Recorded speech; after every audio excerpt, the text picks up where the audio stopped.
100% dos nossos clientes são pessoas, dos nossos colaboradores são pessoas, os nossos fornecedores são pessoas. Então, se nós não entendermos de pessoas, nós não entendemos de negócios. E a saúde é um negócio extremamente complexo. Acaba que o serviço social e a psicologia dentro do hospital, eles ficam como os tradutores dos usuários, né? Porque o usuário não tem esse espaço de escuta, ainda é muito difícil ter esse espaço de escuta. Isso eu digo assim, canais de escuta ele tem, né? Ele tem ouvidoria, ele tem canais de escuta. Eu digo no momento do atendimento, ele ser escutado, né? Ele entrar no consultório e ele conseguir dizer tudo que ele está sentindo, né, até o final sem ser interrompido. Isso é quase vai para o Guinness Book se ele conseguir, né? É bem difícil. Tudo que se faz na Santa Casa, né, vira referência para o estado inteiro. Então, a gente precisa trabalhar isso para que a gente consiga disseminar a política de experiência do paciente pelo estado. Porque, por exemplo, nós somos o único hospital que tem o núcleo de experiência do paciente. Só poderemos ofertar uma experiência positiva aos nossos pacientes se os nossos colaboradores também tiverem uma experiência positiva durante a sua jornada de trabalho, o que é um grande desafio. Olá, seja bem-vindo. Este é o podcast A Experiência do Paciente da Sobresp, a Sociedade Brasileira de Experiência do Paciente e Cuidado Centrado na Pessoa.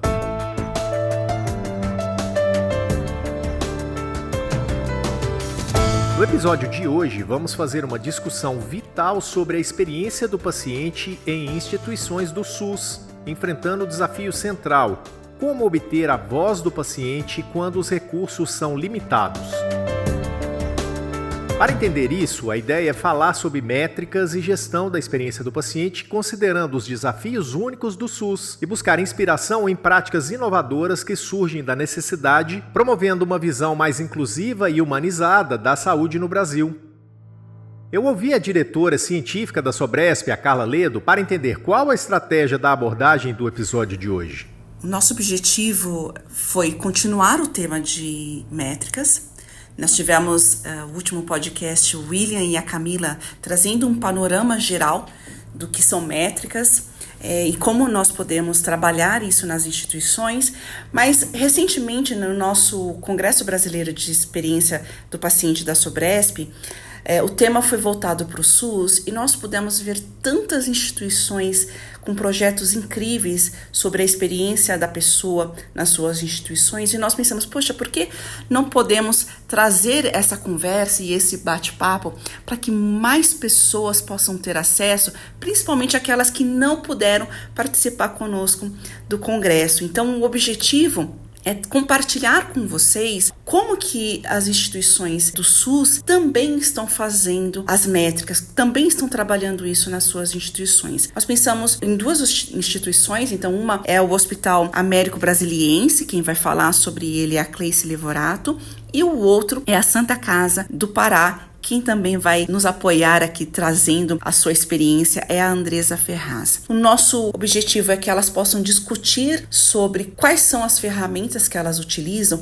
uma vez que elas podem ter os seus recursos limitados, né, seus recursos escassos, ou muitas vezes elas não têm uma ferramenta robusta de tecnologia, uma plataforma inovadora, diferente, para fazer essa coleta da voz do paciente. Então, como que elas estão fazendo isso no seu dia a dia? Também como que elas estão traduzindo estes dados em resultados, em projetos de melhoria, e se esses projetos e se este resultado, esses planos de ação estão chegando para os colaboradores, para as equipes médicas, para a alta liderança, para que todos conheçam qual é a percepção do paciente e qual é a experiência do paciente naquele serviço. Estes dados, eles são extremamente importantes para que possam ter um gerenciamento. E esse gerenciamento, ele dá condições, né, e oportunidades para que as instituições possam trabalhar em uma capacitação, em um treinamento, em adquirir novas tecnologias, adquirir novos processos. Então, como que a voz do paciente é importante e necessária. E por outro lado, como que eles também estão fazendo que essa devolutiva seja dada para o paciente, entendendo que o paciente ele é um parceiro do cuidado, para que ele possa também ter a devolutiva daquilo que foi a sua experiência naquela unidade, com aquela equipe específica, possa ser disseminada para toda a instituição, para que não aconteça, se for uma queixa, com outros pacientes. Mas também, se for um elogio, como que essa boa prática também possa ser compartilhada com todos os colaboradores. Então, nós estamos com uma grande expectativa de ouvi-las e entender como que elas estão fazendo no seu dia a dia. Vamos às nossas convidadas? No primeiro bloco, vamos falar com a Cleice Leborato, assistente social pela Universidade Estadual de Londrina, seguindo com aprimoramento profissional, especializações, mestrado e MBA, além de cursos que contribuíram para sua atuação como coordenadora de parte da equipe multiprofissional do Hospital Estadual Américo Brasiliense, um hospital público de média complexidade, 100% SUS, administrado pela Organização Social FAEPA, da Faculdade de Medicina da USP Ribeirão Preto. Ela coordena equipes de fisioterapia, fonoaudiologia, terapia ocupacional, psicologia e serviço social e está presidente do Centro Integrado de Humanização e é responsável pela ouvidoria. É docente convidada de cursos de pós-graduação e descreve como uma de suas forças de caráter pela psicologia positiva o amor ao aprendizado. No segundo bloco, vamos falar com Andresa Ferraz, psicóloga da Santa Casa do Pará, onde coordena o Comitê de Humanização e o Núcleo de Experiência do Paciente. No município, é psicóloga da FUNPAPA, Espaço de Acolhimento Institucional de Crianças de 0 a 6 anos, está na implantação do Serviço de Acolhimento de Família Acolhedora e também no projeto de Autonomia Assistida, que visa atender os adolescentes que alcançam a idade de sair do acolhimento institucional, mas não têm um local para morar. É mãe de 3, corredora, ama dançar e ainda tem 2 gatinhos. E antes de a gente começar, para você que ainda não nos conhece, a Sobresp trabalha para influenciar os pacientes, os familiares e os profissionais de saúde em temas relacionados ao cuidado do paciente. E se você quiser saber quais são os diferenciais para quem é associado à Sobresp, faça contato conosco, acesse nossas redes sociais ou o site www.sobresp.com.br. Sobresp é com X, tá? Para acessar as nossas redes é simples, @Sobresp. Estamos no Instagram, no Facebook, no LinkedIn e no YouTube. Agora um recado para você que está ouvindo a gente no Spotify. Não deixe de responder a enquete deste episódio. Você acredita que a experiência do paciente no SUS pode ser um exemplo de boas práticas para outras instituições de saúde? Bora começar? Preparado? Então vem com a gente. Eu sou Túlio Fonseca e é um prazer estar com você neste episódio.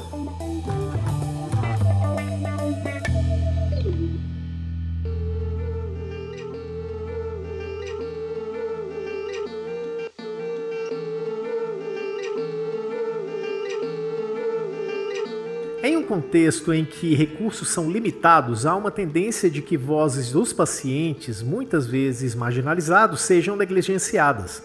Hoje, a gente busca entender como essas vozes podem ser ouvidas e valorizadas, contribuindo para a promoção de uma saúde mais equitativa. Enquanto brasileiros, a gente sabe que o sistema público de saúde enfrenta desafios específicos e compreender como obter a voz do paciente neste cenário pode fornecer insights valiosos para melhorias práticas. Isso é vital para a eficiência do serviço e para garantir que a experiência do paciente seja humanizada, mesmo em condições desafiadoras. A escassez de recursos muitas vezes impulsiona a inovação. Por isso, a gente quer explorar como as instituições do SUS estão enfrentando este desafio. Nosso objetivo hoje é inspirar práticas inovadoras e soluções criativas para melhorar a experiência do paciente. E para isso a gente começa hoje a nossa conversa com a Cleice Leborato. Seja muito bem-vinda, Cleice. Olá, Túlio. Olá a todos da Sobresp. Prazer imenso falar com vocês, compartilhando as práticas da instituição que eu trabalho. Bom, você está falando aí da instituição que você trabalha, vamos começar por ela? Me conta um pouco como é isso, né? Como é a sua realidade aí e também sobre o seu papel, né? Como coordenador, como parte da equipe e etc. Vamos lá, vamos nos situar, né, pessoal? De onde eu falo? Eu falo de Américo Brasiliense, uma cidadezinha no interior do estado de São Paulo, próximo a Araraquara. E nesta cidade existe um hospital estadual que atende ao Departamento Regional de Saúde 3, DRS 3, que nós falamos, da região de Araraquara. E esse serviço presta assistência à saúde para 24 municípios dessa região, que já abrange aí mais de 1 milhão de habitantes. Somos um instrumento do governo do estado de São Paulo, administrado por uma organização social de saúde através de um contrato de gestão, e esse contrato é monitorado tanto por metas quantitativas quanto qualitativas. O foco de atendimento é na média complexidade e somos prestador de serviço 100% SUS, sendo o acesso totalmente via CROSS. Então, a fundação que nos administra é a Fundação de Apoio ao Ensino, Pesquisa e Assistência do Hospital das Clínicas da Faculdade de Medicina de Ribeirão Preto, da Universidade de São Paulo, a USP, desde 2010, tá? A nossa capacidade atual são de 118 leitos, mas operacionais agora são 76, distribuídos em leitos cirúrgicos, clínicos e 10 de UTI. Vou compartilhar um pouquinho o nosso planejamento estratégico até 2025, né? Até para vocês saberem como que é a nossa missão, qual que é a nossa missão, visão e valores. A nossa missão é prestar um atendimento de excelência aos pacientes do SUS, com foco na média complexidade, fortalecendo essa rede de atenção à saúde. A visão é ser excelente na qualidade do cuidado e inovar para a sustentabilidade da gestão. E os nossos valores, temos aqui a humanização, pessoas, idoneidade, meio ambiente, melhoria contínua, resolutividade e segurança. De modo geral, é essa a nossa caracterização. Temos uma particularidade de ter um ambulatório médico de especialidades junto no mesmo complexo, que é o AME, Américo Brasiliense, que é uma parte mais de atendimento secundário das especialidades médicas, tá? Nós temos ainda também no contexto institucional algumas premiações que muito nos honra e que é o resultado que a gente considera desse serviço que a gente presta à população e que está muito ligado à nossa missão. Dentre eles, nós temos lá em 2011, né, nós chegamos aqui em 2010, em 2011 já fomos classificados como o melhor hospital do interior e o segundo melhor do estado. Em 2012, passamos a fazer parte do projeto Hospitais Referência e Humanização do Estado, naquela época sendo o único do interior paulista, era um projeto do Núcleo Técnico de Humanização da Secretaria, junto com grandes outros hospitais da Grande São Paulo. Em 2014, recebemos também o prêmio de primeiro local em internação humanizada no estado de São Paulo, de acordo com uma pesquisa feita pela Secretaria de Estado, né? E o que caracterizava essa premiação? De acordo com os respondentes, que passaram por hospitalização ou que tiveram algum procedimento, passaram por algum procedimento mais invasivo, de maneira geral, a pontuação foi devido à possibilidade de permanecer acompanhante, independente da idade, inclusive na UTI, o horário de visita estendido, que é das 13 às 21 horas, e a colocação dos nossos usuários de que saíram daqui sabendo o motivo pelo qual foram hospitalizados, tá? Aí vieram outras premiações, e eu deixo destaque, então, aqui, que somos um hospital amigo do idoso, no selo intermediário, e somos acreditados zona nível 3 desde 2019. Nas nossas metas contratuais qualitativas, que eu acho que vai conversar um pouquinho qual é a proposta desse podcast, né, Túlio? Então, nós respondemos a um contrato de gestão junto à secretaria, onde temos que atender algumas metas trimestrais, semestrais. E essa parte de interação com o paciente, da humanização e que dialoga extremamente com a experiência do paciente, nós temos as metas contratuais qualitativas que representam até 10% do custeio da nossa unidade. Dos indicadores mensais, que são valorados financeiramente de forma trimestral. Então, trimestralmente, nós temos que prestar contas desses dados. Que num rol aí de outros pontos, né, dessas metas qualitativas, temos a pesquisa de satisfação dos pacientes, dos nossos usuários, e o plano institucional de humanização, que é justamente isso que eu gostaria de conversar com vocês, compartilhando essa nossa experiência, esse caminho percorrido, como uma das formas de a gente mensurar essa experiência do paciente, tá? Então, vem no nosso contrato de gestão como um item interação com o paciente, a obrigatoriedade de aplicarmos essa pesquisa de satisfação do usuário, o plano institucional de humanização, o exercício de grupalidades no nosso serviço, além, é claro, das metas da nossa ouvidoria. Falamos um pouquinho aí, né, dos nossos valores, tanto da humanização como pessoas, compreendendo o quê? Que pessoas é o principal ativo de uma organização. E aí, nós temos a frase aí do Simon Sinek, né, de que 100% dos nossos clientes são pessoas, os nossos colaboradores são pessoas, os nossos fornecedores são pessoas. Então, se nós não entendermos de pessoas, nós não entendemos de negócios. E a saúde é um negócio extremamente complexo, como a gente já sabe, independente do nível dela, mas que no nível hospitalar, sabemos que é uma complexidade ainda maior. Falei um pouco de onde eu trabalho, mas não falei de quem eu sou, né? Então, eu sou de formação assistente social, tenho mestrado em saúde pública, entre outras especialidades, sou uma pessoa que gosta muito de estudar, e desde 2011, aqui nessa instituição, eu coordeno parte da equipe multiprofissional, ocupando aí o cargo, né? Eu estou como coordenadora da equipe multiprofissional, responsável pelas equipes de fisioterapia, fonoaudiologia, terapia ocupacional, psicologia e serviço social. Além disso, eu sou presidente do Centro Integrado de Humanização desde 2012 e também responsável pela nossa ouvidoria. Qual o papel do Centro Integrado de Humanização em relação à experiência do paciente? Oi, vamos lá. Então, e aí como é que esse Centro Integrado, né, trabalha esse envolvimento dos nossos colaboradores na experiência do paciente, ou até mesmo esse próprio envolvimento do paciente? Nós consideramos que isso é algo sistêmico, né? O Centro Integrado, ele não desenvolve ações de humanização ou que vão nesse caráter. Ele é um apoiador institucional para o direcionamento dessas ações. E, então, não é um trabalho isolado, não é de responsabilidade única do CIH, que eu vou aqui colocar como sigla, uma vez que a experiência do paciente tem como uma base principal, diante do nosso olhar, essa qualidade e a segurança do cuidado que a gente presta. E que esse envolvimento, então, tem que estar incutido nos cuidados que são prestados, primeiramente, acima de tudo, antes de qualquer coisa, né, em todos os processos técnicos que são padronizados, como os sinais de alerta, os eventos adversos, mas juntar também com o desenvolvimento dessas soft skills dos nossos colaboradores e tendo como base a cultura justa, no sentido daquele olhar de que só poderemos ofertar uma experiência positiva aos nossos pacientes se os nossos colaboradores também tiverem uma experiência positiva durante a sua jornada de trabalho, o que é um grande desafio para se alinhar também expectativas de níveis individuais, né, e decisões, às vezes, que as pessoas necessitam tomar em suas vidas, aquelas que são de competência da instituição que a gente consegue atender, aquelas que a gente não consegue atender, como é que nós vamos trabalhar isso? Então, eu diria assim, que nós não somos tão virgens nesse assunto, dado todo o tempo que a humanização já percorre o caminho conosco, que nós apostamos nela como uma ferramenta de gestão.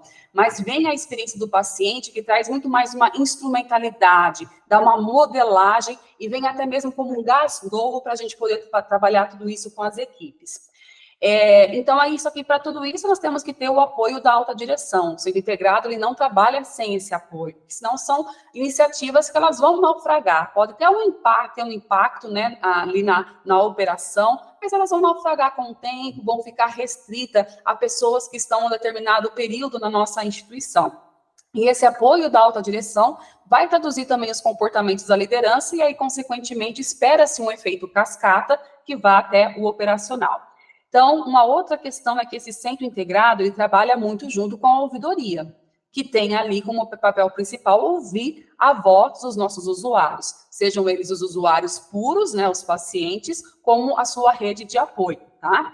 Tanto é que a vice-presidente do Centro Integrado de Humanização é a encarregada do setor saúde, juntamente comigo. Então, a gente tem esse trabalho desenvolvido desde 2012 com a política de humanização, vem agora a experiência do paciente dando uma renovada, né, como eu já disse, agregando mais qualidade e valor às nossas ações. E a forma como o Centro Integrado trabalha, principalmente, é apoiando o desenvolvimento dessas ações que nós nomeamos assim, tá? E temos isso como base para realizar o cuidado centrado na pessoa. Então, nós temos uma equipe multi, que é o cuidado coordenado? Sim, nós temos. É um cuidado capacitante? Temos algumas iniciativas, como grupos de orientação, antes mesmo de chegar à alta, para que esse paciente, após a alta, possa dar continuidade aos seus cuidados, né? Já que o tempo de permanência de um paciente no hospital, comparando a vida toda dele, é pequeno, né? Então, por isso que nós temos que capacitá-los, mas é algo que nós temos uma grande possibilidade de aprimoramento. Questão de tratar as pessoas com dignidade, compaixão e respeito é o que nós esperamos dos nossos colaboradores, mas também com oportunidades de trabalhar ferramentas para isso. E o grande desafio está para que ele seja personalizado, dado a rotatividade, que nós temos em média uma permanência de 7 dias, né? Tratar individualmente cada paciente, mediante a própria demanda de trabalho e esse olhar, essa inclusão de todos os colaboradores, de quanto é importante eu personalizar esse atendimento. O quanto é importante a pergunta, o que importa para você todos os dias, e não somente no movimento de 6 de junho, certo? E aí eu destaco também que nós temos uma reunião que se chama Experiência das Pessoas, trimestralmente com a diretoria e semestralmente com os outros gestores, onde unimos a parte que trabalha a experiência do paciente, que nesse momento é o centro integrado, junto com a ouvidoria, e já começando a conversar com a equipe da qualidade, e a outra parte que é a experiência do colaborador, que vem aí o time, né, setor de gestão de pessoas, o time estratégico de gestão de pessoas. No contexto do SUS e da realidade do seu hospital, como são realizadas as avaliações de experiência do paciente? É um cuidado que nós temos que ter, nós estamos aprendendo essas questões, é não resumir que experiência do paciente são apenas as métricas, né? Mas principalmente quando eu ouço essa pergunta, é essa proximidade e o trabalho, a metodologia de trabalho da nossa ouvidoria, certo? E também os grupos focais que nós começamos a iniciar aqui. Por que eu falo dessa questão da metodologia? Porque a ouvidoria, ela está posta, ela tem que ter, ok? Mas como que a gente utiliza essa voz do usuário para realmente ser uma ferramenta de gestão? E aí eu vou compartilhar um pouco com vocês sobre isso. Tá bom, vamos lá. Então, vamos agora nos aproximar mais de como que é a metodologia de trabalho do SAL, da nossa ouvidoria aqui, tá? Não podemos negar que a base que sustenta a ouvidoria está lá nos princípios do SUS, de universalidade, equidade, integralidade, regionalização, descentralização e participação popular, né? E por que existe essa ouvidoria? Para oferecer uma escuta ativa aos nossos usuários, para garantir um canal efetivo dessa participação popular, para ser um instrumento de gestão para melhorar os nossos serviços, porque nada melhor de quem usa falar para a gente onde é que a gente pode melhorar, e fomentar essa cultura da participação e controle social, tá? Temos bases legais aí que vêm desde a Constituição, a Lei 8.080, a 8.142, entre outras que complementam essa regulação de uma ouvidoria. E a missão que nós chegamos dessa ouvidoria aqui no hospital é de promover essa participação do usuário para melhorar a qualidade do atendimento, tanto do HEAB, que é o Hospital Estadual, como o AME, conversando aí com a visão e com os valores institucionais. Dentro de um histórico, quando nós chegamos, já era uma filosofia da gestão incluir o olhar do usuário como ferramenta de gestão. Então, lá em 2011, esse hospital já existia em 2008, tá? Sob uma administração de uma outra OS, e ele é lá de 1958, voltado exclusivamente para o tratamento da tuberculose. Com o tempo, a tuberculose foi tratada mais a nível ambulatorial, né? Então, parte desse hospital, que é imenso, ficou totalmente ali abandonada, foi reformada pelo governo do estado, se transformando em HEAB e AME. Então, de 2010 até 2011, o SAL, a ouvidoria ficou como uma porta aberta. Desculpem quando eu falo SAL, porque existe o Serviço de Atendimento ao Usuário / ouvidoria, tá? Nós usamos as duas nomenclaturas aqui. Então, abrimos as portas no sentido de chegarem todas as demandas, sem filtros, para a gente identificar como é que estava essa instituição quando a gente chegou, e onde é que a gente tinha que focar os nossos olhares para avançar nos processos de trabalho, mediante o que a população trazia que não estava legal. Em 2011, a gente começou a ver que estava sendo utilizado, ainda por uma questão de amadurecimento dos gestores, com um mecanismo mais de falhas institucionais, de muitas vezes de apontamento de erros, não se tendo ainda aquele olhar de uma cultura justa. E aí começa um movimento de sensibilização desses gestores do porquê que existe a nossa ouvidoria. De 2015 a 2017, a gente vai aprimorando ela mais como uma ferramenta de gestão, porque começa a ser incluído um sistema da própria ouvidoria da secretaria para uma melhor sistematização das informações colhidas. Aí, de 2017 a 2018, a gente começa também a organização de indicadores específicos desse setor. Em 2028, começamos a pensar como uma ferramenta dos projetos de melhoria. E em 2022, entra aí um acompanhamento estratégico do setor SAL, mais a experiência do paciente. com reuniões trimestrais com a alta direção. Esse apoio é fundamental. Essa ouvidoria, ela tem hoje uma equipe formada por um encarregado do setor, que é o nosso ouvidor, e 2 oficiais administrativos que auxiliam aí. E essas as principais atribuições, principalmente ao acolhimento, à escutativa, mediante as principais frentes que nós temos de comunicação com o nosso usuário, tá? Quais são esses canais de comunicação que nós temos hoje? Um e-mail específico, a pessoa pode vir pessoalmente na nossa ouvidoria, um telefone também direto, a própria rede social da instituição, temos urnas espalhadas pela instituição com folhetos onde o nosso usuário pode depositar a sua manifestação e a própria pesquisa de satisfação do usuário, tá?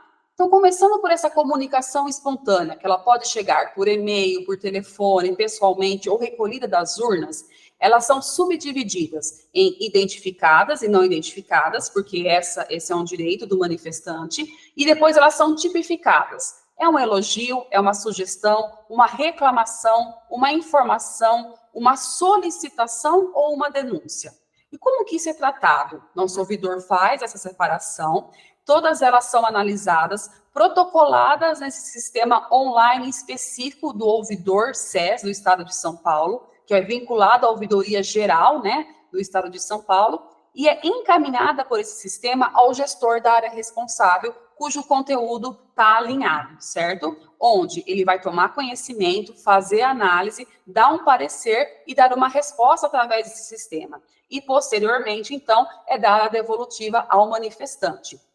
Então, a gente acolhe essa comunicação espontânea, analisa, cadastra no sistema, encaminha para o gestor da área, acompanha essa tratativa, dá uma devolutiva ao manifestante mediante contato telefônico e finaliza essa demanda ali no sistema. O que é interessante compartilhar, Túlio, que muitas vezes nós já recebemos usuários que dizem: eu não esperava que vocês ligariam para me dar uma devolutiva. Não, a gente dá uma devolutiva sim. E se, inclusive, o ouvidor ele tem uma autonomia para achar que se aquela resposta do gestor está muito evasiva ou ela não está respondendo aquilo que ele está questionando, ele pode devolver solicitando que ele seja mais específico. Se o paciente, o manifestante, ele não está satisfeito com aquela resposta, ele pode questionar novamente, é aberto um novo protocolo. E chega a casos, tá, gente? São exceções, às vezes a gente chamar o usuário aqui, se reunir com o gestor, então vamos discutir para explicar melhor o que está acontecendo e ver se a gente consegue chegar aí a um consenso de uma resposta, dentro também dos limites do que é solicitado, né? Porque existem coisas muito fora da curva, que é totalmente fora dos processos de trabalho, como outras que realmente, por conta de fila cirúrgica, né? O que a gente vem sofrendo ainda até desde o próprio Covid, em questões financeiras, para atendimento em tempo mais oportuno dessas demandas que chegam, ok? E o importante também que a gente sempre trabalha é que esse não é um canal em que aquela pessoa que reclama, ela vai conseguir, por exemplo, passar à frente de uma fila de espera numa primeira consulta ou de um procedimento cirúrgico. A gente quer tentar criar essa consciência de que ele está falando também por outras pessoas, por exemplo, que está aguardando uma cirurgia, tá? E esse foi um trabalho também interno, da gente trabalhar com as pessoas de que, vai lá no SAL, na nossa ouvidoria, se manifesta que você consegue. E não é essa a proposta. Aí, a segunda vertente de trabalho da ouvidoria é a aplicação da pesquisa de satisfação do usuário, tá? Que também é obrigatória pelo nosso contrato de gestão. É um instrumento aí que já vem padronizado pela Secretaria desde 2013, e ela vai avaliar o grau de satisfação dos usuários e a qualidade dos nossos serviços prestados. Unifica parte dos instrumentos aí de pesquisas que já existem nas unidades de saúde, sob responsabilidade da Secretaria, e nos dá alguns indicadores de avaliação, tá? Considerando a satisfação desse usuário. Existe um cálculo específico da própria Secretaria, do plano amostral, tá? E que busca garantir aí um nível de confiança de 95% e uma margem de erro de até 5%. As nossas metas mensais para o hospital são de 32 pesquisas do nosso ambulatório e de 50 para internações, e também para o nosso ambulatório, que é o AME, de 32 pesquisas para consultas, 31 de exames e 25 cirurgias ambulatoriais. Na época do Covid, Túlio, nós fizemos uma PSU, uma pesquisa de satisfação especial Covid-19, fazendo uma experiência, vamos dizer assim, com o instrumento do EDCAPS, vendo onde que eles se aproximavam, né, que perguntas que se repetiam, mas só para ver mesmo as diferenças desses dois instrumentos, mas depois não demos continuidade na aplicação do EDCAPS, tá? Para quem não conhece essa PSU, ela é estruturada em 3 partes. A primeira é o perfil e uma avaliação final, tanto do usuário como do seu acompanhante, então perguntando aí a sua idade, sexo, município, nível de escolaridade, renda, se tem plano de saúde e qual que é o grau de parentesco desse acompanhante. Na avaliação geral, ela vai perguntar quanto tempo ele demorou para chegar até o nosso serviço, como ele fez para chegar, o que ele achou do nosso espaço físico, do banheiro, do atendimento da recepção, da segurança, da equipe médica, de enfermagem, de outros da nossa equipe multiprofissional. Se ele sabe, né, onde fazer elogios, sugestões ou queixas, ele se indicaria a instituição para algum familiar ou amigo. E na última parte, uma avaliação mais específica de acordo com o serviço que ele passou aqui dentro, né? Então, o tempo que ele aguardou, por exemplo, para ser internado, se foi ofertada a possibilidade de acompanhante, se ele recebeu orientações, como é que foi a questão da privacidade, horário de visitas, o que ele achou da estrutura física do quarto, da alimentação e do encaminhamento no pós-alta, tá? Então, de modo geral, essas são as 2 vertentes de trabalho e que a gente considera que captura a voz do nosso usuário pela nossa ouvidoria. E a história que a gente tem hoje, até então, né, modificando um pouquinho já com outros projetos, é dessa participação indireta do nosso usuário através dessas comunicações, que são levadas também tanto para os gestores, como eu já expliquei, individualmente, mas também trimestralmente, de um modo mais geral e compilado, com a alta administração para uma análise, certo? E esses espaços, considerando tudo que a gente tem aqui dentro ainda da instituição, de espaços de gestão participativa entre os colaboradores, há muito a se avançar para incluir cada vez mais essa voz, ainda que indireta, do que o nosso usuário está falando da gente, tá? E a história que a gente quer contar daqui para frente dessa participação é aquela em que, através de indicadores, a gente possa evidenciar quais foram os fluxos e processos aprimorados ou implementados a partir da manifestação desses usuários, e tendo eles também como participante ativo das etapas condizentes para essa construção, através da sua presença física, não mais só indireta, tá? Essa é a evolução que nós esperamos. Bom, você falou uma série de metas, você falou de métricas, você falou de uma série de coisas muito interessantes que as pessoas têm como base para trabalhar nos seus hospitais, nas suas realidades e tudo mais. Quais são os principais desafios que você enfrenta ao tentar aprimorar a experiência do paciente via todas essas ferramentas que você está descrevendo para a gente, né, e considerando limitação de recursos? No sentido de desafios, apesar de a gente sempre olhar para o SUS e pensar em limitação de recursos, uma coisa que a gente tem que colocar em mente é que existe recursos para o SUS. A questão está na gestão, né? E aí eu acho que o desafio é muito mais de ordem cultural, quando a gente vai falar desse assunto, do que financeiro. Porque, pelo menos para nós, que somos o contrato de gestão, são serviços, por exemplo, a ouvidoria que tem que existir, centro integrado de humanização tem que existir. E aqui a gente não faz isso como uma pró-forma, porque está no contrato de gestão, mas utilizamos mesmo como uma forma de gestão. E aí, para isso, então, é o mindset organizacional, da cultura organizacional, de como que ele olha para essa voz do usuário. Esse, eu acho que é sempre o maior desafio, o amadurecimento cultural da instituição para essa valorização, tá? Consideramos também a questão da experiência do colaborador, como eu disse, ele só vai ofertar uma experiência ao paciente dependendo também da experiência que ele tiver e a necessidade de alinhamento de quais são essas expectativas e necessidades também dos colaboradores, do envolvimento de todas as lideranças, entendendo que elas fazem parte disso, e o desafio de você trabalhar não só, então, no nível tático, que seria aí a média gerência, e o operacional, como eu disse, chegar até a alta direção. Sustentar isso mesmo com uma troca de gestor. E aí entra a necessidade de você ter um conhecimento de indicadores. Então, é também um desafio, porque as nossas formações também não trazem muito essa propriedade de você, como é que é fazer gestão de um setor? Como é que eu uso indicadores? Como é que eu mostro indicadores para mostrar para as pessoas como estamos e onde precisamos olhar para melhorar os nossos processos, tá? Mas pensando também em jornada do paciente, quando a gente fala em termos de financeiros, A gente tem, por exemplo, impactos na demora de procedimentos, né? Por uma questão de verbas nesse sentido, para realização. E relacionando com o financeiro, a gente teria a questão, sei lá, da possibilidade da contratação de consultorias também específicas sobre um assunto de soft skills. Hoje a gente utiliza a expertise de profissionais da nossa instituição ou de outras das unidades da fundação que nos administra para colaborar com a gente na discussão desses assuntos, tá? Olhar para os eventos adversos dentro de uma cultura justa, acho que também é um desafio. A comunicação, que eu acho que para a maioria das instituições, o próprio envolvimento do usuário e da sua rede de apoio nessas questões da experiência, e essa cultura do que importa para o paciente, para que ele seja realmente centrado, tá? Pode compartilhar alguma estratégia ou iniciativa que tenha sido especialmente eficaz? Primeiro, baseado em todo esse conteúdo que a gente tem, esses dados tão ricos, é a gente focar, então, nas queixas que são mais prevalentes para que a gente possa mitigá-las. Então, por exemplo, existe uma queixa no ANE do atraso do agendamento de exames. Nós priorizamos o investimento em mutirão de exames endoscópicos que possuem a maior fila naquele momento e passamos a gerenciar, traçar um plano de ação para evitar novamente a formação dessa fila, utilizando aí ferramentas da qualidade para essa análise. Um outro tipo de estratégias sucedidas que nós tivemos foi a colocação, já há uns 5 anos para mais, de um televisor no ANE, que na chamada da consulta aparecia só o nome do paciente.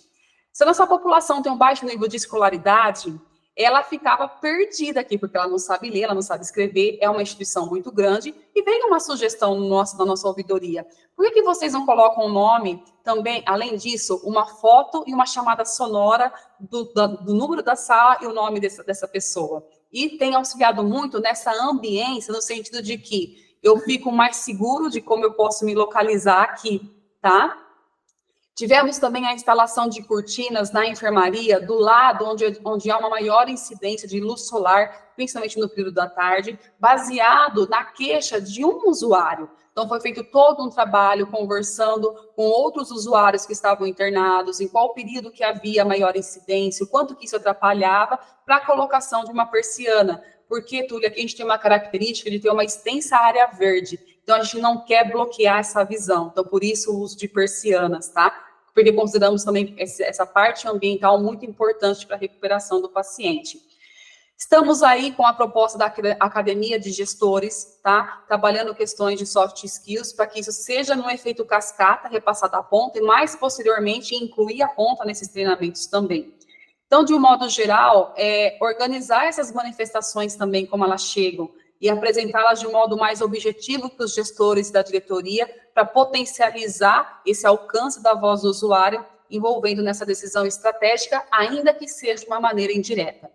E eu finalizo aqui do que a gente recordou, um destaque que ficou até hoje, né? Então, por exemplo, através da manifestação dos nossos usuários.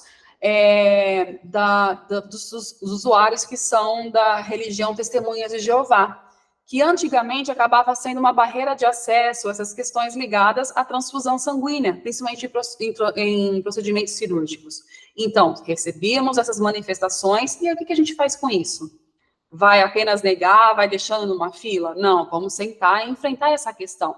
Então, nós fizemos uma discussão com o jurídico da nossa fundação, envolvemos a nossa ouvidoria, as equipes cirúrgicas, anestésicas, de hematologia, chamamos a comissão de ligação com hospitais para Testemunhas de Jeová que eles possuem e a diretoria, nos reunimos, criamos um protocolo em conjunto, baseado também no conhecimento que essa comissão dessa religião possui, tá? De preparo pré-operatório para usuários que se recusam a receber sangue, e um termo de consentimento e de recusa também numa linguagem mais clara e acessível para essa população. Então, deixar de ser uma barreira de acesso através de uma construção conjunta. E isso existe até hoje e até se tornou aí referência para outras instituições da nossa unidade para facilitar esse acesso.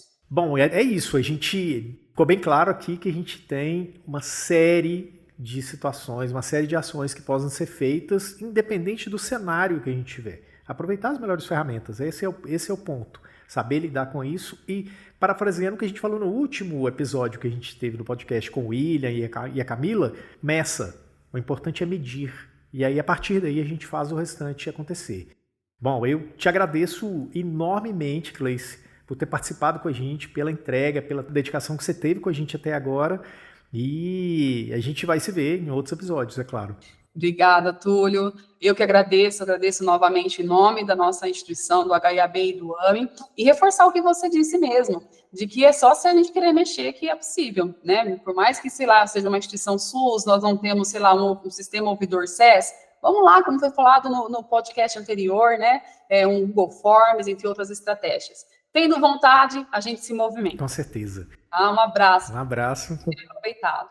É isso, gente. A gente vai para o segundo bloco agora para falar com a Andresa. Sai daí não. Caro ouvinte, aqui quem fala é Marcelo Alvarenga, atual presidente da Sobrexp. Quero aproveitar o intervalo desse episódio para expressar nossa imensa gratidão a todos os envolvidos na realização do primeiro Congresso Brasileiro da Sobrexp. Esse evento só se tornou possível graças ao comprometimento e apoio de muitas mãos dedicadas. Gostaria de estender um agradecimento especial aos nossos patrocinadores, verdadeiros parceiros que não apenas apoiam financeiramente, mas compartilham conosco a visão de que a experiência humana na saúde é fundamental.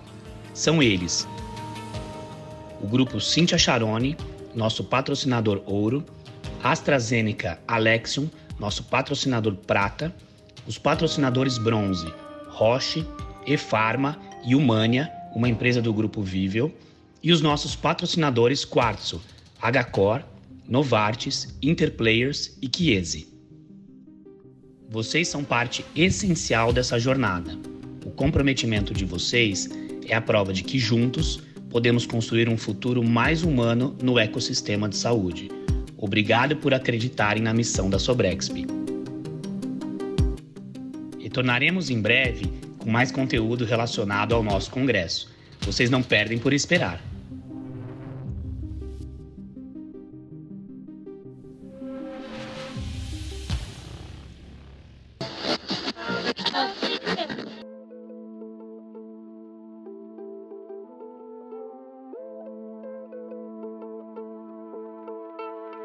Estamos de volta e nesse segundo bloco a gente vai falar com a psicóloga Andresa Ferraz. Seja muito bem-vinda, Andresa. Obrigada pelo convite. Bom, é o seguinte, eu queria começar do zero mesmo. Como é que é a sua atuação como psicóloga na Santa Casa do Pará? Então, aqui na Santa Casa a minha história é longa, né? Fazendo 17 anos já aqui de hospital. E, a princípio, atuando só na psicologia mesmo, eu até brinco um pouco alienada das outras coisas, só no atendimento. E, após uma formação que nós tivemos aqui de imunização, da PNH, da Política Nacional de Imunização, eu fui convidada em 2020 para assumir o Comitê de Imunização. Mas, como eu gosto muito da assistência, eu fiz um acordo de ficar à noite atendendo, né, urgência e emergência, e de manhã eu assumi o Comitê de Imunização. Depois de um período de 2 anos, surgiu a oportunidade de também conhecer um pouco sobre a experiência do paciente. E aí, como são assuntos muito próximos e complementares, também fui convidada a ficar responsável também pela experiência. E a partir daí eu fico pela manhã exercendo essa atividade, essa coordenação, tanto no comitê quanto na experiência do paciente. E à noite faço também meus atendimentos na urgência e emergência. E isso de fazer esses atendimentos não dá para deixar assistência, na verdade é amor mesmo? Qual que é o objetivo? Na verdade, assim, é até um termômetro, porque quando eu estou na assistência eu consigo perceber ainda o que a gente está precisando ainda melhorar, onde é que estão as falhas nos fluxos de atendimento, né? Eu consigo estar ali por dentro na ponta, porque o que a gente observa muito nas gerências em geral, isso eu estou falando de todos os lugares que eu já passei, é que às vezes se toma decisões gerenciais e não se tem ideia do que acontece lá na ponta, no dia a dia. Então, parece muito bonita aquela decisão de fluxo, vai melhorar muito, olha como entrou uma tecnologia nova e tudo mais, e quando você vai estar na ponta atendendo, você não, isso aqui não é por aqui, né? Você tem um olhar mais completo do que acontece. Então, eu sempre brinco, eu não quero perder isso. Eu quero continuar tendo esse contato, né, para eu continuar tendo essa visão completa, desde a gestão do que vem sendo decidido e como isso afeta a ponta no atendimento mesmo. Pensando nisso, pensando que a gente, na verdade, quer conversar sobre experiência, trazer experiência de lugares diferentes, né? Esse é o objetivo, inclusive, do podcast no geral. E eu queria que você falasse para a gente sobre o Comitê de Humanização e sobre o Núcleo de Experiência do Paciente. Você já começou a falar com a gente um pouco sobre como isso, de certa forma, mudou sua vida, mudou sua forma de atuação e etc. Eu queria que você falasse um pouco mais para a gente, né, para que servisse de experiência também para as pessoas que estão ouvindo a gente. Eu sempre via o comitê de imunização aqui do hospital, mas nunca me aproximava dele, apesar de já ter feito a formação, eu sempre ficava meio distante, porque não achava que ele era alinhado, né, com a política. Ainda estava muito naquela fase das brincadeirinhas nas enfermarias, no aniversariante do mês, né, naquela coisa assim muito lúdica. E aí, então, eu sempre me mantive, né, um pouco mais afastada. E aí, quando eu recebi o convite para assumir, eu fui muito clara com a minha diretora. Eu falei, tá, mas para mim humanização não é isso, então eu vou mudar completamente o que você está fazendo. Ela falou, não, é isso que a gente quer e tudo mais. E aí, assumi o comitê, e assim, assumi num momento muito difícil, né, que foi o momento da pandemia, mas também, em compensação, assumi com uma equipe muito boa, né, de colegas servidores que apoiaram também as mudanças. A princípio, ficaram assustados, porque eu reuni todos e disse, olha, eu vou explicar para vocês o que é a Política Nacional de Humanização. E aí fui explicando, né, que para mim era a garantia de acesso com acolhimento, que a gente estava falando de acesso ao serviço de saúde, né, que a gente não estava falando de dar bom dia, boa tarde, boa noite. Eu sempre brinco assim que isso é educação todo mundo tem que ter, né? É bom que se tenha, mas o que a gente quer é a garantia do acesso. Então, é trabalhar fluxo de trabalho, fazer roda de conversa entre gestor, trabalhador e usuário, né? E aí mostrei toda a caminhada e alguns ficaram meio assustados, assim. Teve uma colega que disse, não, eu estou quase para me aposentar já. Eu falei, então não vou contar contigo. Ela, não, pode contar comigo. E aí as pessoas foram entrando no clima, né? Foram vendo, eu também fui vendo com elas o que elas mais gostavam de fazer, o que elas mais se identificavam, e aí a gente conseguiu montar um comitê. Nesse comitê, no hospital ficou atuante, tanto que hoje qualquer projeto que se faça dentro do hospital, vai um representante do comitê de imunização para acompanhar, porque a gente tem esse olhar que a gente precisa fazer a escuta de todos os envolvidos na atividade, para a gente trazer o que é melhor para o usuário, né? Então, um exemplo, a gente tem uma política de papel zero, que é utilizar, né, o mínimo de papel possível, que é melhor para o meio ambiente, é tudo ok. E aí a gente teve uma dificuldade na impressão de exame.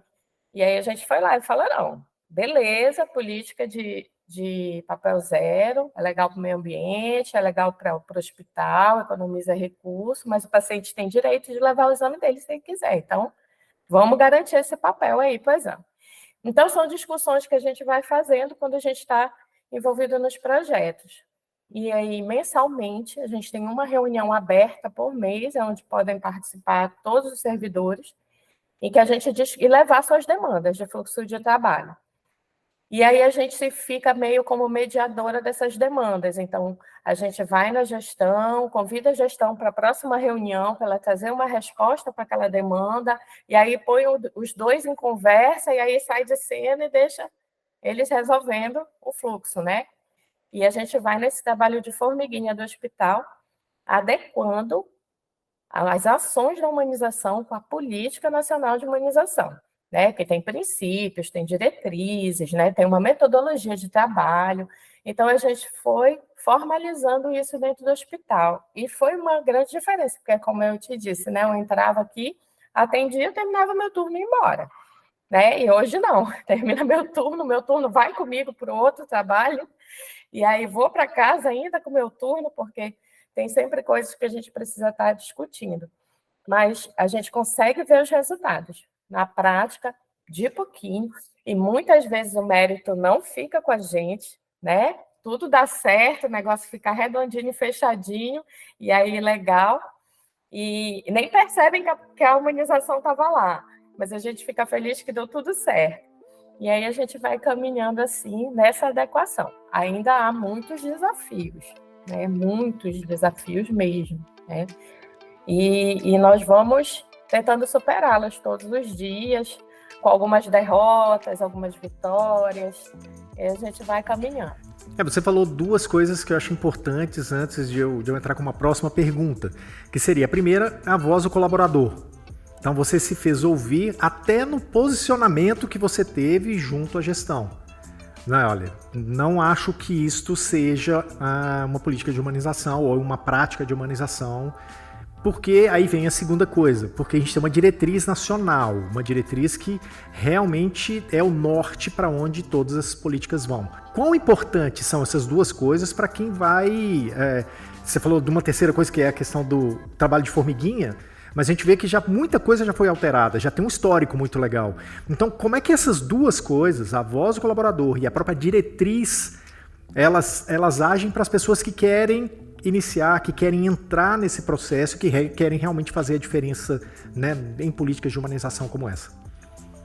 Isso, é interessante, a política de humanização, ela traz passo a passo que você precisa fazer, né? Ela te dá todos os dispositivos, porque muitas pessoas pensavam, e ainda pensam assim, que humanização, ela não só você tratar bem o outro, que ela não serve para muita coisa, né? E aí, quando você vai para os dispositivos, que você vê tudo que você pode usar, o acolhimento, classificação de risco, as rodas de conversa, né, a equipe matricial, e você vai cumprindo aqueles dispositivos, utilizando a metodologia da tríplice inclusão, né, que é do gestor, trabalhador e usuário, você vai vendo que é uma forma de funcionamento, né? Então, uma coisa é ligada à outra. Exemplo, existia um dispositivo já da humanização implementado quando eu assumi, que aqui a gente tem triagem obstétrica, né? O atendimento de urgência e emergência para obstetrícia. E existe a classificação de risco na urgência e emergência. Mas, assim, a classificação de risco é um dispositivo da humanização, estava colocado, mas não estava sendo cumprido da maneira que precisa ser. Então, a mulher chegar, ela é avaliada e coloca a pulseirinha lá, né? Aí coloca a verde, coloca a amarela, a laranja, a vermelha, e isso vai determinar a ordem de atendimento dela de acordo com a gravidade, né? E para a humanização não é você colocar pulseira, você precisa explicar para a paciente por que ela está usando aquela pulseira, qual vai ser o tempo de espera dela, por que outras pessoas, mesmo chegando depois, vão ser atendidas primeiro, né? É você fazer toda uma orientação. Então, só colocar a pulseira não é dispositivo da humanização. Então, se você não ligar os dispositivos que a gente tem com a política, não vai dar certo. As duas coisas, elas precisam se cruzar, né? Elas precisam andar juntas. E a gente é importante que se compreenda a política de humanização por inteiro, para que você possa ser inserida nos setores e possa ter o convencimento e a sensibilização dos servidores de que aquilo é importante. Porque uma fala muito comum no serviço público também é essa: não adianta nada falar, não adianta nada reclamar, isso daqui já está há 30 anos assim, nada vai mudar, sempre foi assim.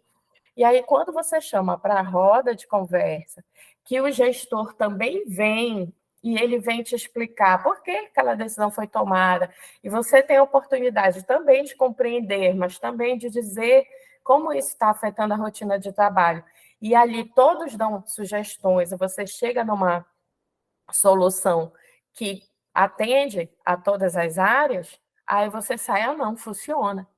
Né? Tanto que nós íamos fazer apenas uma reunião a mais nesse ano, que já seria de encerramento no final de outubro, e surgiu uma demanda muito interessante, e a gente decidiu que não seria a última reunião, que a gente ainda faria outra, e a pessoa que foi para a reunião foi dizendo assim: eu já estava angustiada para vir para a reunião, porque eu precisava falar, porque eu sei que aqui a gente vai encontrar uma solução.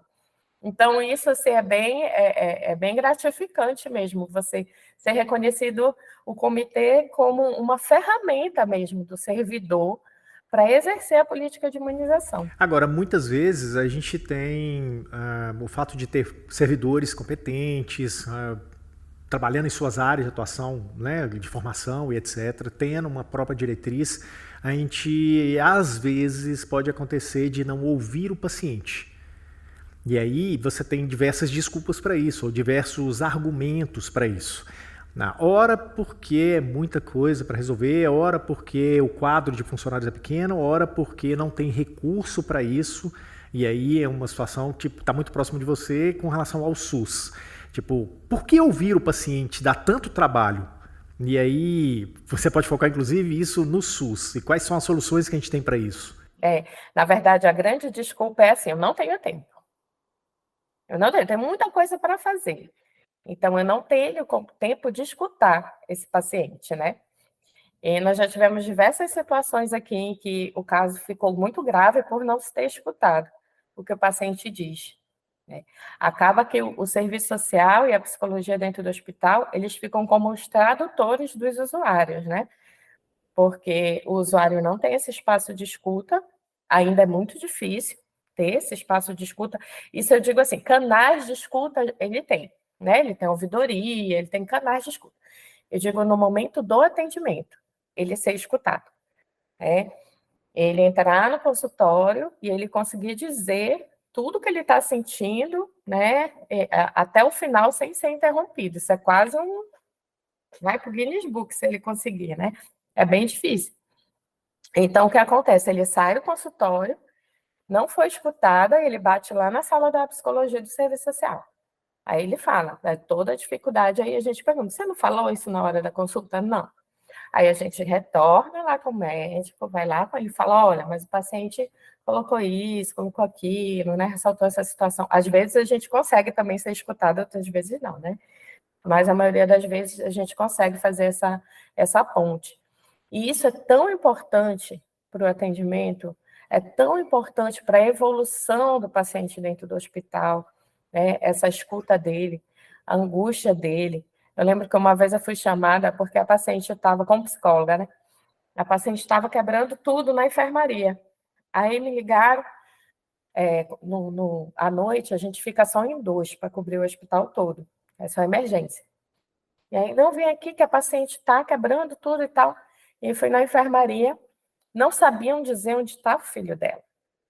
Aí eu falei, eu vou ajudar a quebrar com ela. Porque se você não sabe dizer onde está o bebê dela, ela vai quebrar tudo. Eu também vou quebrar. Então, vamos lá, né? E aí a gente conseguiu resolver a situação. Mas assim, parece que a paciente está chorando por chorar, parece que está brigando por brigar, parece que está nervosa só por estar, né? E é muito essa postura ainda de chama o psicólogo para fazer escuta. Eu não posso fazer escuta, né? As pessoas ainda não têm a noção que elas podem escutar. Se intervir for complicado, vou chamar o profissional que consegue intervir. Mas a escuta eu posso, né? Já fui chamada também para situações que eu chegava lá, era dor. Aí eu ia lá no posto de enfermagem, olha, ela nem consegue falar, o problema dela é que ela está com dor. Vamos resolver a situação da dor. Quer dizer, não é para mim, né? Então, não é para mim, mas igual foi dito do Congresso, né? Não é para mim, mas é para mim. Vamos lá, vamos assumir, né? Isso. Então, essa falha mesmo na escuta do usuário, dentro do SUS, ela é ainda maior, né? Porque a gente ainda tem essa visão ainda dos profissionais da saúde, não é mais homogênea como antes, que era praticamente todos os médicos, todos os assistentes sociais, todos os enfermeiros, não. Uma boa parte já consegue ressignificar isso. Mas ainda existe muito aquela demanda de que o usuário, por a maioria serem usuários que têm uma renda menor, né, que têm menos escolaridade, né, que têm situações mais complicadas, até mesmo para entender, algumas vezes, as orientações, que por isso não adianta falar com ele, né? E também o que ele traz não é importante, porque ele não sabe nada, né? Quem sabe é a equipe que está aqui, que é treinada, que é especialista, é essa equipe que sabe, né? E aí nós tivemos uma situação aqui em que foi muito trágico mesmo no parto, né, que a cabeça do bebê saiu, né, e a mãe tinha dado as orientações que precisavam ser escutadas, mas não se escutou as orientações, né. Então, há situações bem graves, situações mais leves, que também podem acontecer pela falta dessa escuta. E o nosso trabalho é ir sensibilizando essa necessidade de escuta, né, desse usuário. É escutando quais são as dificuldades daquele setor. A gente tem um setor que é premiado, que é o setor canguru. Não sei se você já ouviu falar desse setor aqui, que são as mães que ficam com o bebê prematuro até eles alcançarem determinado peso. Eles não ficam internados por doença, né? Não tem nenhuma doença, eles estão bem de saúde, mas eles não têm o peso suficiente para alta, então a mãe fica com eles num leito, né, tratando disso, né, verificando a amamentação. Mas, assim, elas se sentem prisioneiras, elas trazem vários relatos, assim, que elas não podem sair, porque foi tudo pensado em função do bebê, não foi pensado em função da mãe. Então, a gente já vem discutindo isso, então já está se pensando num espaço que tenha área para que elas possam circular fora, né, que não seja dentro do hospital, né, como é hoje, né, como se fosse uma enfermaria. Então, tudo isso a gente consegue ir sensibilizando para essa escuta. E aí, nisso que você está falando, da sensibilização e da própria captação que vocês têm, a questão de mensuração disso, é possível? Isso ajuda vocês em algum ponto? Ajuda a própria gestão? E a própria avaliação disso, como é que é feita? E como isso pode ajudar na solução de problemas como esse que você falou, por exemplo? Isso, e aí a gente não tinha essa medição, né, essa métrica oficial. A gente só tinha mesmo aquilo que se escutava, não media. E mesmo tendo um canal de ouvidoria, né? E aí foi pensado na pesquisa, de realizar a pesquisa da experiência do paciente, né, dentro do hospital.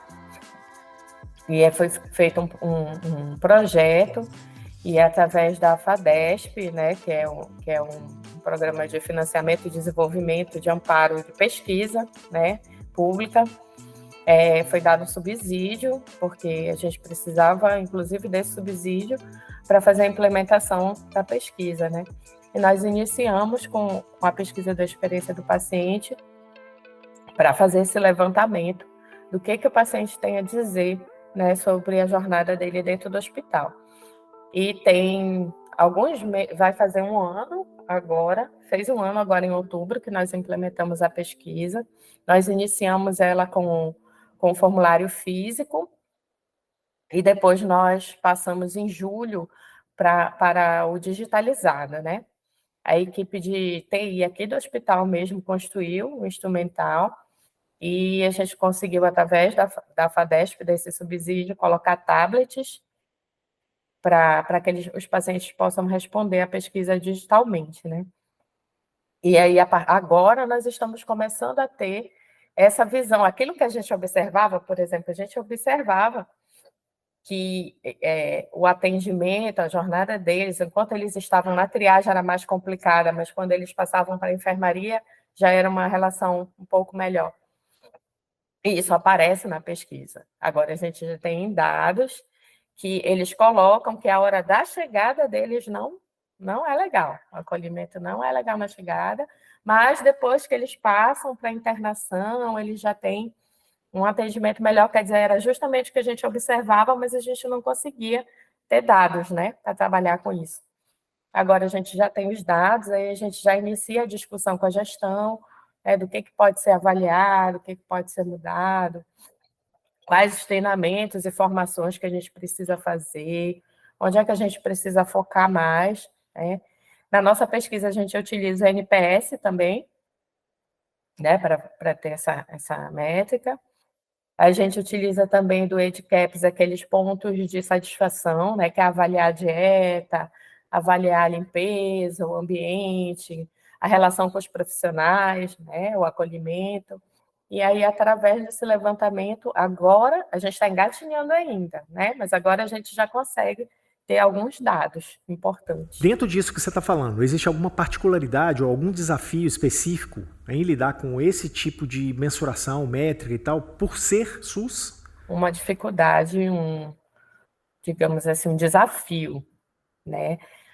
Que é a adesão à realização da pesquisa. Porque para o usuário fazer o preenchimento dessa pesquisa, o servidor ele precisa indicar que há uma pesquisa, que ao final o usuário possa responder. E a gente ainda tem muito no serviço público aquilo de não querer ser avaliado, né? De achar que vai ser punitivo, né? De que aquilo vai prejudicar. Então, tem se trabalhado muito isso, mas é um desafio mudar uma cultura, né? De pensamento, uma cultura organizacional mesmo dentro do SUS, de que não vai ter nenhum resultado, que está se fazendo, né, só é um trabalho a mais, mas né, não vai ter de fato um benefício. Então, a gente tem sensibilizado as equipes para os benefícios que a escuta do usuário tem para eles, né?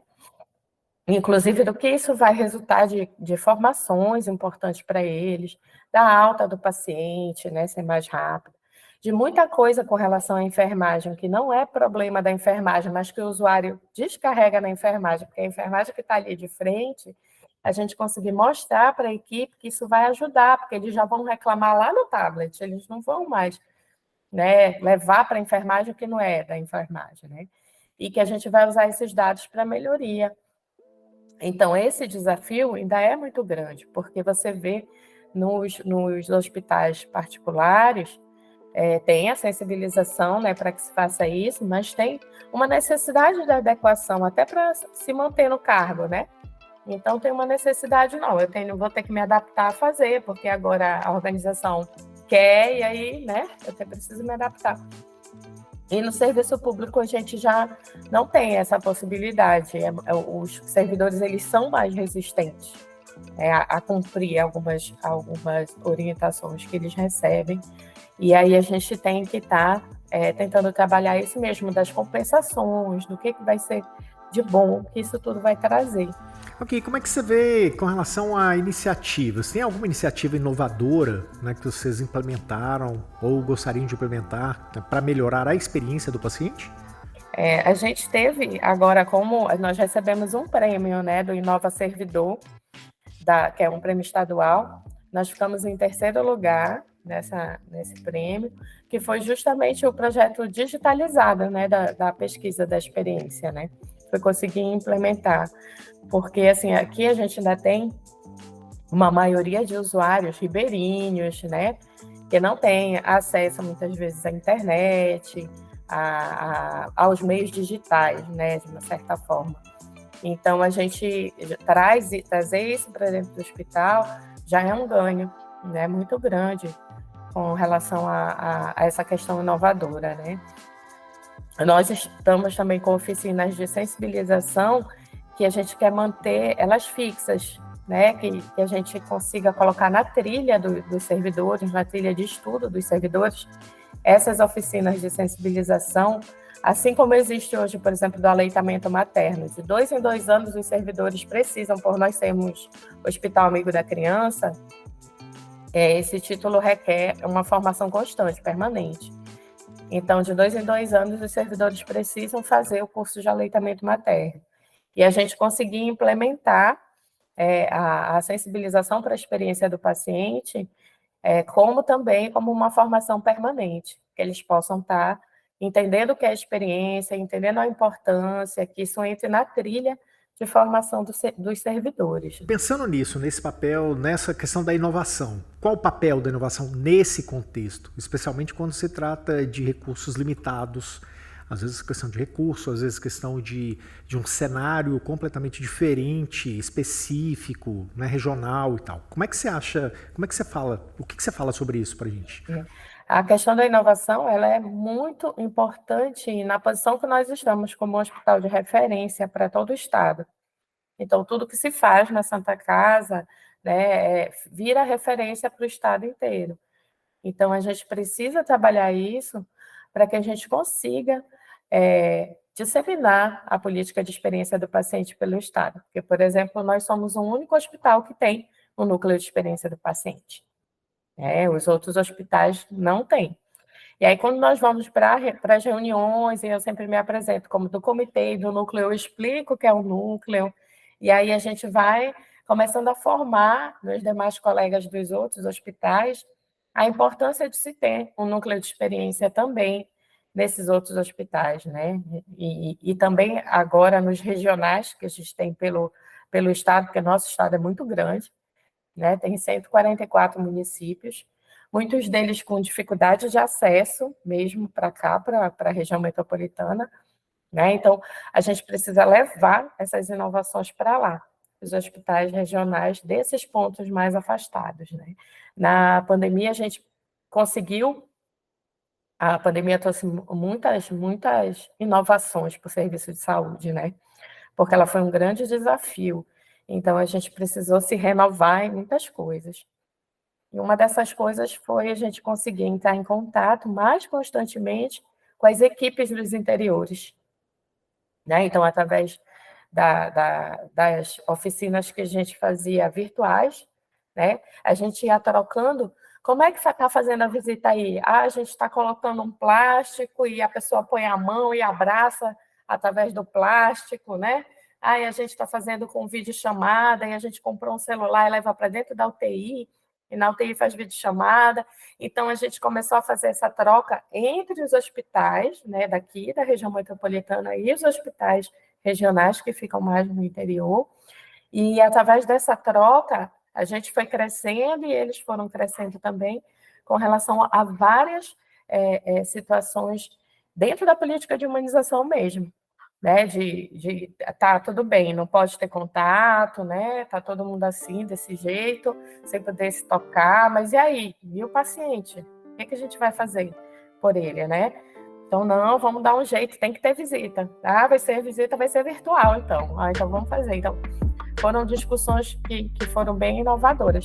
E, da mesma forma, a gente quer que essas atuações que nós estamos tendo agora, com a experiência do paciente, elas também sejam implementadas para o restante dos hospitais do estado. Bom, ok. É isso que a gente tinha para hoje. Quero te agradecer muito em nome da Sobresp, pela gentileza de falar com a gente, pelo tempo que você dedicou a isso para falar com a gente aqui no podcast, e dizer que a gente vai se encontrar em outros episódios, com certeza, né, em outros eventos da Sobresp e tudo mais. Então, muito obrigado, tá?